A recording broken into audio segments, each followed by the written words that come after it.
With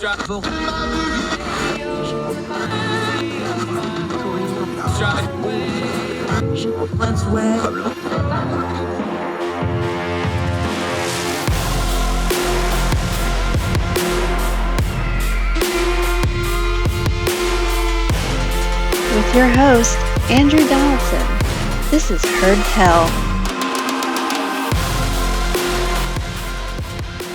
Welcome back to Heard Tell. Okay, fresh face, new topic. We don't talk a whole lot of sports, but sometimes it bleeds over into culture and politics. And boy, this short story sure did.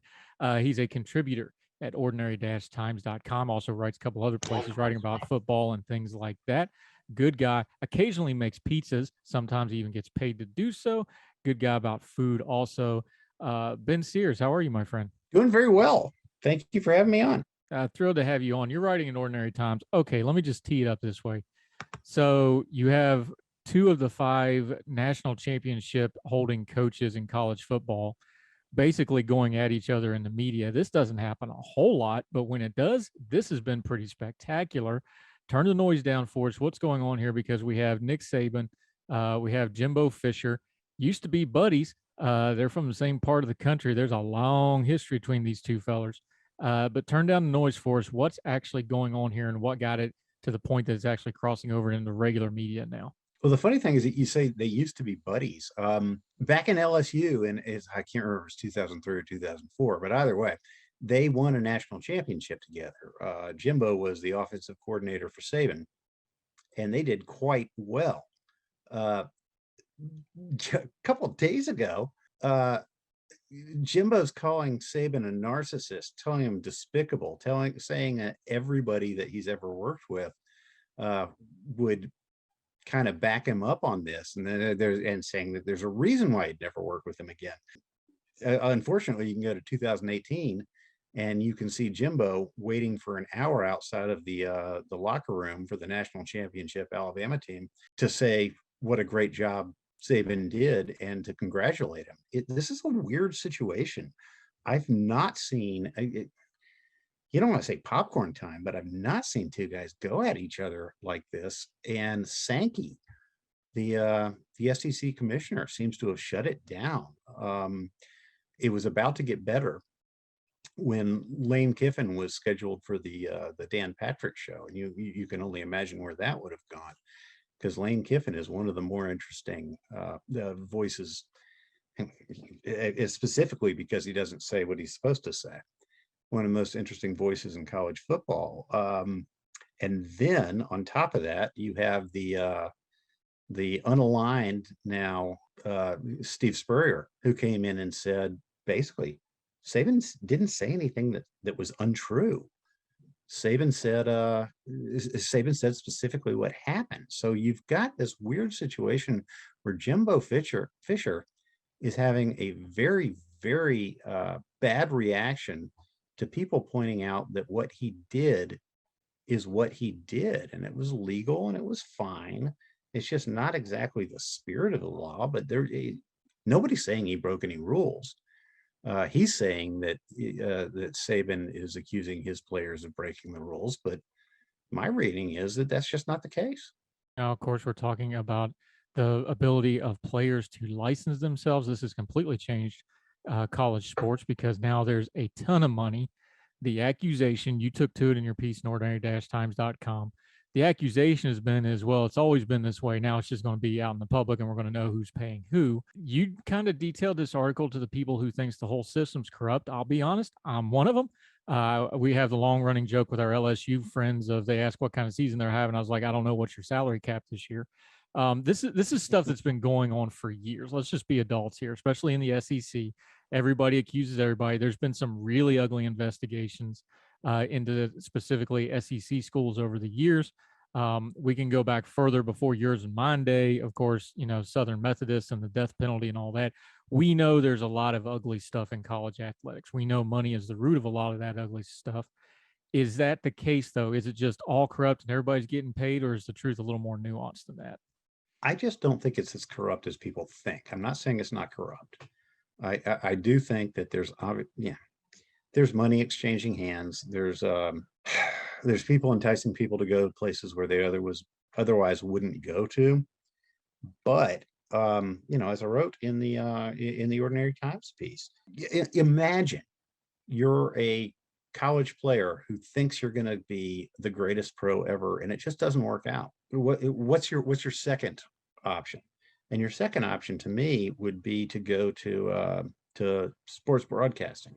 So if you go to sports broadcasting, now it's you in competition with everybody else that ever put on a jockstrap, and you need to separate yourself. So why, considering all of the busts in the history of college football, why hasn't there been just this overwhelming, I don't know, well, it should be waves of people sitting there and busting the story, doing the great whistleblower and saying this is what college football is. And we've had a couple small, but they were never backed up. This is an amazing cover up if it doesn't exist. And so I do kind of think that the idea that college football is corrupt is overblown. I'm not saying that there isn't, there aren't dollars handed over under the table, or the what do they call it, the $100 handshake at the end of the game. You got a touchdown and somebody shakes your hand, and then you walk away with an extra 100. I'm not saying that's not happening, but I just don't think it's to the extent that it is expected to be. Ben Sears, writer at ordinary-times.com, joining us, talking a little college football that's spilled out into a lot of other areas. You kind of answered your own question in your own piece here, though, because you said if there is corruption, you went to a comparison that's probably a little harsh for college football, but some of these coaches, I wouldn't doubt they'd probably kill over it. You talked about organized crime, the Omerta, the Sicilians, and we're not talking about the Princess Bride ones that just do logic games with cups of poison, although Saban probably would try that with certain people. You never know. You're talking about the Omerta. Would it have to be a code of silence thing? Now, I think the coaches probably have that the coaches know, everybody knows where the bodies are buried. That's a close-knit fraternity. Everybody knows each other. There's not that many of those guys at that level. But I kind of agree with you. I don't think you could keep all the staff quiet. I don't think you could keep all the players quiet, all the people at the boosters. They're all attention-hungry people. I think the whole thing's corrupt, but I want to hear you out on this, because I agree with you. It's like, that's a lot of people to try to keep quiet about something, isn't it? Well, I think Lane Kiffin said he was speechless after what Jimbo Fisher said. I don't know which way that works. Does that mean that he was speechless because they have this code of silence or not? But it was kind of tongue in cheek. But the whole idea of Omerta and this code of silence among criminals is that you never say anything, you never speak. But they back it up with actual force, whereas there's none of that in college football. So I would wonder if there is such a culture of not criminality, I guess, but such a culture of rule breaking.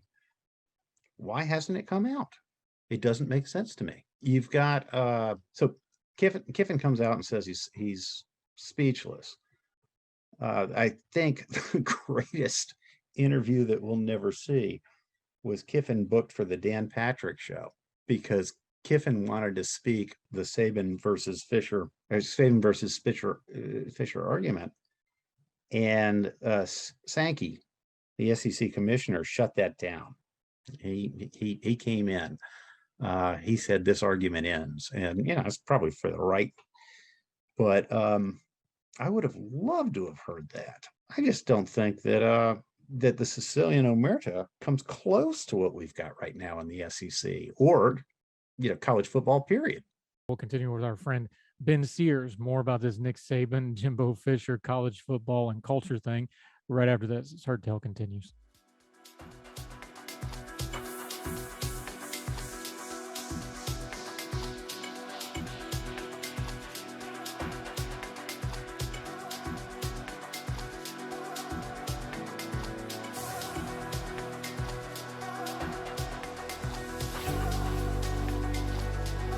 Let me ask you this. We've been talking about Jimbo's comments. Let's talk about Nick Saban for just a second. There's been some criticism of his side here, of course, and of course, let's again, let's be adults. Everybody's got their dogs in this fight because, everybody loves Saban or hates Saban because he's the top guy for a long time now. He's got all the rings. Part of the argument against Saban here is like, look, when you're that guy, you're the all-time winningest coach. You're the gold standard. You cannot go on TV and do stuff like that, irregardless of whether it's true or not, irregardless of the facts of the case. When you're that guy, you can't do this publicly. Do you think that's a fair criticism? And to be fair here, you're an Alabama guy, but at the same time, is there merit to that argument? I'm an absolute partisan, and there is definitely merit to that argument. I think Saban just didn't consider what he was doing, but at the same time, I don't think Saban was saying anything about Fisher or about Texas A&M or about Deion Sanders, because we forget that he was also included in this. Saban's got a habit of commenting to the press and saying things to people beyond them. When Saban's upset that his team is being told that they're the greatest thing the world's ever seen, he goes to the press and he talks about rat poison. He talks about that, and the message is not for the press. It's not for me. It's not for you. It's for his team. I think Saban went to the press and he said something in the sense that he was doing that. He said, "Look at what Fisher did. Look at what Texas A&M did. Look at what Deion Sanders has done at JSU." And I think he was speaking in a larger sense to the NCAA. He was saying, this is broken. This is a guy, and this is another thing with Saban. He has repeatedly pointed out rule changes that he doesn't like, and people have said he's complaining because he's going to lose his tactical advantage or something like that.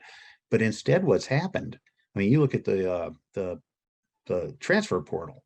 Instead, what's happened is he's taken it to his advantage. He has repeatedly said this is going to alter college football. And a lot of people think that this was him complaining, but I think in a lot of ways, this was his warning. The transfer portal is the perfect example. You've got to see the offensive weapons that he got this year. He's got the number 2 running back in the nation, I believe. He's on hinge to get the number 1 wide receiver. He's got 2 wide receivers from in conference to add to his team. He's got a tight end that'll blow your mind. I personally, like we said, I am a partisan. I kind of wish he would have paid attention to the offensive line, but he knows what he's doing better than I do. But he has consistently looked at rule changes, and he has objected to them, and he has consistently been told that he's complaining. And then when the rule changes actually happen, he's demonstrated how they can be manipulated, because it's not his fault. Once you have a rule change, you have a rule change, and he's going to play by the rules. I feel like Saban, looking at this with Fisher, is screaming to the world, these collaborations. Instead of taking individual boosters, they're kind of getting together, putting together a bunch of money, and then you come to a team, you have a base salary. You sign with the team, you have a base salary. You can still do the name, image, and likeness, but as Greg Sankey told Yahoo Finance, so the SEC commissioner was talking to Yahoo Finance. He was looking specifically at just flat out payments. They're not even doing ads.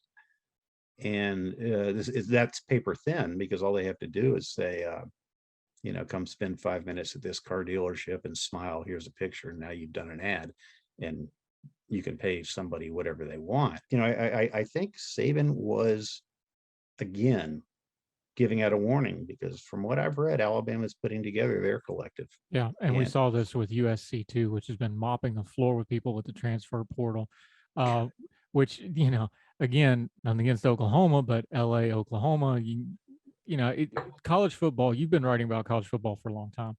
The traditional powers are always, the same traditional powers from the 60s and 70s pretty much are the traditional powers now, with a few exceptions. You get an Oregon every once in a while where somebody just dumps a ton of money into them.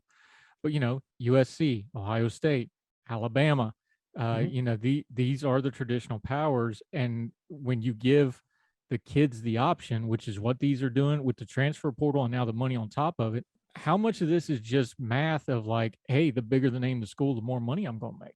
Doesn't that just come down to a lot of this? Because we're seeing it with USC.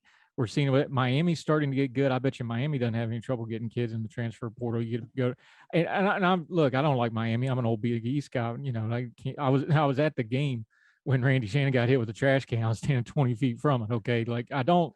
I'm just saying, and that was too far, by the way. I'm just saying, those are the power schools. If you're going to start giving kids choice, which is what the transfer portal does, and you start giving them money, which is what the NILs are doing, they're going to flock to those big name schools anyway, because that's where the money's always been. But it's been that way for 40, 50 years. Maybe we're overreacting a little bit, and this is just going to have to shake out a little bit. Well, my thought of, you say USC. I think a big part of USC's bump is coming from the fact that that Riley quit at Oklahoma and he went over to USC, and he took some players with him. And I think the expectation is that they're going to be great. Now they built on that. I think USC is going to be a giant in the next couple of years. But otherwise, yeah, all of the big schools are going to do well. But what was pointed out with this Texas A&M thing is that A&M has, forgive me, half of Texas, because you're going to hate me for this, but you're an 8-4 team. You always have been.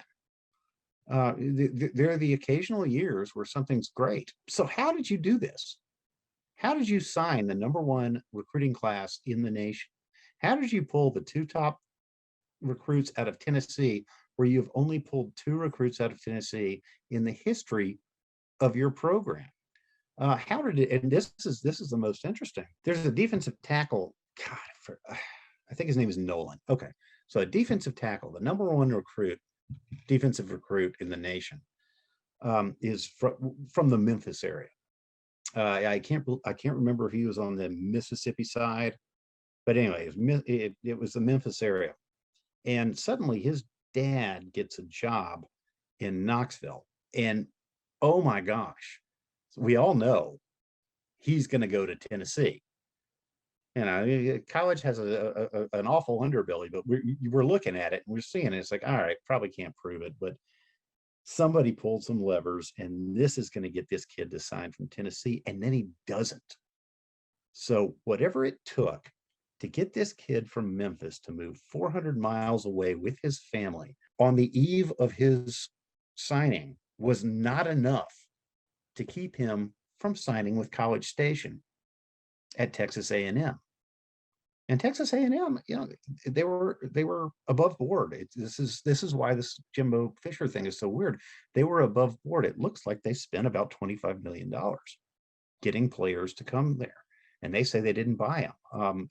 My thought is, if I was last year's class, I'm pissed off.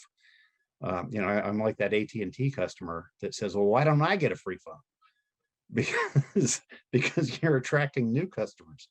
And I don't get it, but I do think there's just all sorts of oddities with that class. There were 3 or 4 other 5 stars that did it, and A&M did not have many 5 stars in their history, and I think they got 5 or 6 this year.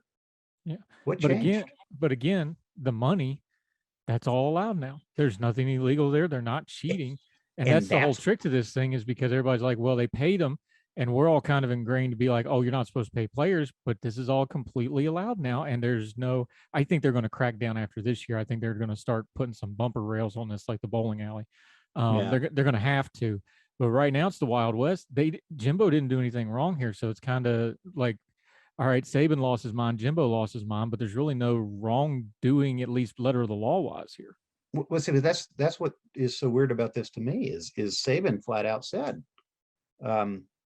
beforehand, or we didn't give anybody any guarantees beforehand. He says that Fisher did, and Fisher went nuts. But according to the rules right now, why? Fisher was completely within the rules. And if you watch that, did you watch? I don't know if you watched it. It's a 9-minute. You can't miss it. It's everywhere. Well, it's not I'm a man, Mike Gundy, but it's way up there. Yeah, well, actually, I'm a man. See, that's a great contrast, because the I'm a man, Mike Gundy, he was mad, he was angry, he went forward. I thought Fisher was defensive, and I don't understand why. He could have just as easily come out and say, you know what, that's right, and just moved on. I think it was because it was Saban, and it's just if it was anybody but Saban, it probably wouldn't have cut that way. But that's my humble but accurate opinion. I think Saban just took something that was about a 3 or a 4 and cranked it to 9. But that's just my opinion. Ben Sears joining us, ordinary-times.com. He's wrote it. One of my favorite titles we ever done, even though we don't want to do a niche title, but this one was too good. I let it go. Title is, wouldn't it be great if we could drag Gene Stallings into this? You got to be somewhat Alabama proficient to know what that's about. Go read it, ordinary-times.com. My friend, real quick, tell people about what you do. You also do Poets Day every Friday, which is one of my favorite things we've started doing lately. Let people know where your social media is, and also your other writing, and maybe a little bit about your pizza making prowess, my friend. Yeah, Poets Day is one of my favorite things. I'm a huge fan of a particular author out of Scotland. His name is Ian Rankin, and he writes police procedural type things. And his officers have something called Poets Day, which is piss off early, tomorrow's Saturday. In other words, they just get out of the office as early as they can. So what I've done is I've featured a poet, but before I feature the poet, I find a scam, some way for you to trick your way out of the office or out of school or whatever it is. I just think it's fun. It's stupid and silly. And then sometimes I actually analyze the poem. Sometimes I just throw it out because it's a good poem and it doesn't need me. Otherwise, I've written about food and wine at various places. Show up at Roll Bama Roll. I used to be a regular there, but I'm kind of backing off that right now, just for no other reason than I did 140 posts over there about food and wine, and I kind of ran out of ideas. There's a new guy over there, and if I can plug him, the guy's name is Bakhtian, and he's fantastic. He'll be coming around next football season. So yeah, I'm writing here, there, and wherever I can. It's fun. Yeah, Ben SYS on the twitter.com. It's right under him there on the lower third graphic. Can I mention real quick on the SYS? Yeah. MSYS? Because my youngest son just asked me about that today, because I've still got that. Years ago, I had a website called Might Stain Your Shirt, and that's MSYS. I was watching a James May special, and he hated a wine, and he was talking to the winemaker, and his friend said, "You know what? I know this winemaker. You can't say anything bad about this, even though you hate it." And he said, so when he was talking to the guy, he says, "You know, this might not stain your shirt." And it occurred to me that great things might stain your shirt. And so I lost that website because I stopped paying attention to it, and now it's some Korean gambling site. But MSYS. Good stuff, my friend. Ben Sears, make sure you're reading his writing. Really clever, creative writing. He has a way with phrases. Like, you got to read this. One of the comments on Twitter on this post about Alabama and the Nick Saban thing was actually like, "I don't know anything about sports, but the writing's so good, I still like this." So that's a pretty good compliment, my friend. Ben Sears, thank you for the time today, sir. Appreciate it. Had a great time. Thank you. Thank you.